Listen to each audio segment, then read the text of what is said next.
Hi மக்களே, அனைவருக்கும் வணக்கம். இன்னைக்கு ஹோம்மேட் கேட்டரிங் சர்வீஸில் சூப்பரான ஒரு குடமிளகா முட்டை பொரியல் தான் நம்ம பார்க்க போகிறோம். இது ரொம்ப சூப்பராக இருக்கும். வித்தியாசமாக எப்பயுமே முட்டை பொரியல் பண்ணாமல் நம்ம குடமிளகா போட்டு நிறைய வெங்காயம் போட்டு நம்ம பண்ண போகிறோம். ரொம்ப சூப்பராக இருக்கும். வாங்க, அதுக்கு முதல்ல ஒரு குக்கர் வச்சு ஒரு பாத்திரம் வச்சுட்டு அதில் எண்ணெய் போட்டுட்டு கடுகு போட்டிருக்கேன். அடுத்ததாக நம்ம வெங்காயம் பொடியாக கட் பண்ண வெங்காயம் 2 பெரிய வெங்காயம் சேர்த்துக்கிறேன். இதில்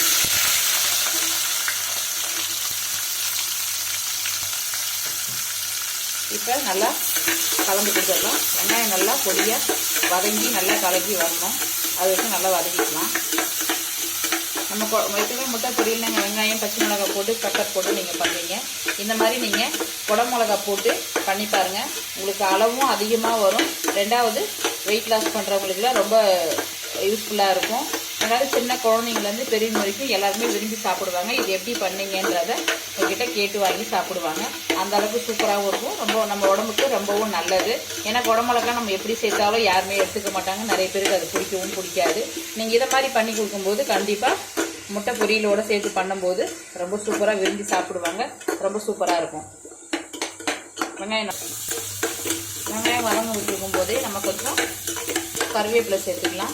கருவேப்பிலை சேர்த்து நல்லா ஒரு முறை வெங்காயத்தை நல்லா கலந்து கொடுத்துடலாம். இன்னும் நல்லா கொஞ்சம் வதங்கி வரணும்.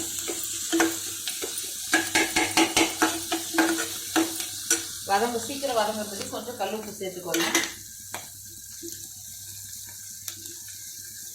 நான் கொஞ்சமாக கல்லுப்பு சேர்த்துக்கிறேன்.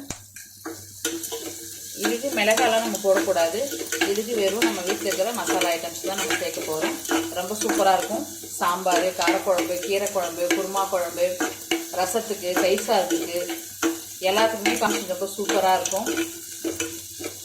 ஒன்றுமே இல்லை, சும்மா தவாவில் ப்ரெட் ரோஸ்ட் பண்ணிவிட்டு அதில் நீங்கள் இந்த பொரியல் வச்சு கூட நீங்கள் சாப்பிட்லாம். வெயிட் லாஸ் பண்ணுறவங்க ரைஸ் எடுத்துக்காமல் ரொம்ப சூப்பராக உங்களுக்கு வெயிட் லாஸ் ஆகும். குடமிளகா ரொம்ப உடம்புக்கு ரொம்ப நல்லது. கண்டிப்பாக நிறைய பேர் சேர்த்துக்கோங்க. இன்னும் கொஞ்சம் வெங்காயம் நல்லா வதங்கி வரட்டும். வெங்காயம் நல்லா வதங்கிடுச்சு. இந்த ஸ்டேஜில் நம்ம 2 குடமிளகாவை க்ளீனாக கட் பண்ணி கழுவி சேர்த்துக்கலாம். உங்களுக்கு எந்த அளவுக்கு பொடியாக வேணுமோ அந்த அளவுக்கு நீங்கள் பொடியாக கட் பண்ணிக்கலாம். ரொம்ப பெருசு பெருசாக போட்டிங்கனாக்கா அதை நம்ம பொரியலில் பீசஸ் பெருசு பெருசாக தெரியும். அது நிறைய பேர் சாப்பிட்றதுக்கு கொஞ்சம் கஷ்டப்படுவாங்க. நீங்கள் பொடியாக போட்டிங்க அப்படின்னா அது நல்லா வதங்கிடும். முட்டையோட ரொம்ப நல்லா வதங்கிடும். அப்போ அவங்களுக்கு இது குடமிளகானே தெரியாது, விருப்பமாக சாப்பிடுவாங்க. அதனால் நீங்கள் அதை மாதிரி ட்ரை பண்ணி பாருங்கள். நம்ம போட்ட குடமிளகாவும் வெங்காயமும் நல்லா வதங்கி வந்துடுச்சு. இந்த ஸ்டேஜில் நம்ம ஒரு சைடில் எல்லாத்தையும் ஒதுக்கி விட்டுக்கலாம். இந்த ஸ்டேஜில் நான் ஒரு 6 முட்டை உடச்சி வச்சுருக்கேன். அதை இது கூட சேர்த்துக்கலாம்.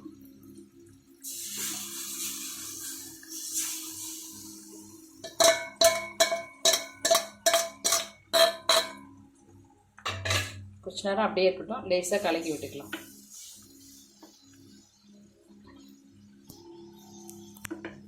நல்லா கலந்து கொடுத்துடலாம். இல்லை தேவையான 1 ஸ்பூன் வெறும் மிளகாத்தூள் நம்ம சேர்த்துக்கலாம். சேர்த்துட்டு நல்லா ஒரு முறை கலந்து கொடுத்துடலாம்.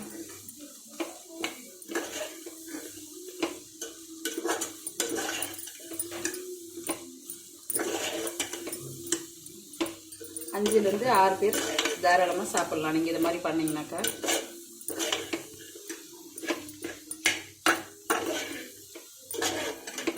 நல்லா ஒரு முறை நல்லா கலந்து கொடுத்துடலாம். உப்பெல்லாம் செக் பண்ணிக்கிட்டு இறக்கும்போது நம்ம பெப்பர் போட்டு இறக்க வேண்டியது தான்.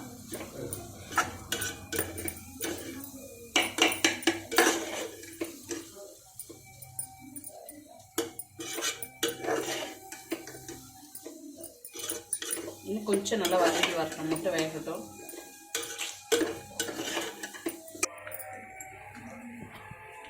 அவ்வளோதாங்க.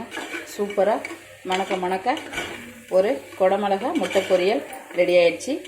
இந்த ஸ்டேஜில் கொஞ்சம் தேவையான அளவுக்கு நம்ம கொஞ்சம் பெப்பர் தூள் சேர்த்துக்கலாம். சேர்த்துட்டு ஒரு முறை நல்லா கலக்கி விட்டுறலாம்.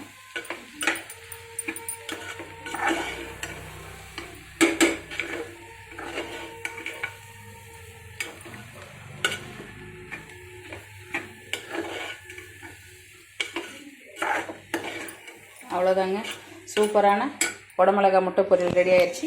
நீங்களும் உங்கள் வீட்டில் இதே மாதிரி செஞ்சு ட்ரை பண்ணி பாருங்கள். எப்படி இருக்குன்றதை மறக்காமல் கமெண்ட் பாக்ஸில் மெசேஜ் பண்ணுங்கள். பிடிச்சிருந்தால் லைக் பண்ணுங்கள், நிறைய ஷேர் பண்ணி விடுங்க. ஓகே ஃப்ரெண்ட்ஸ், தேங்க்யூ, பாய்.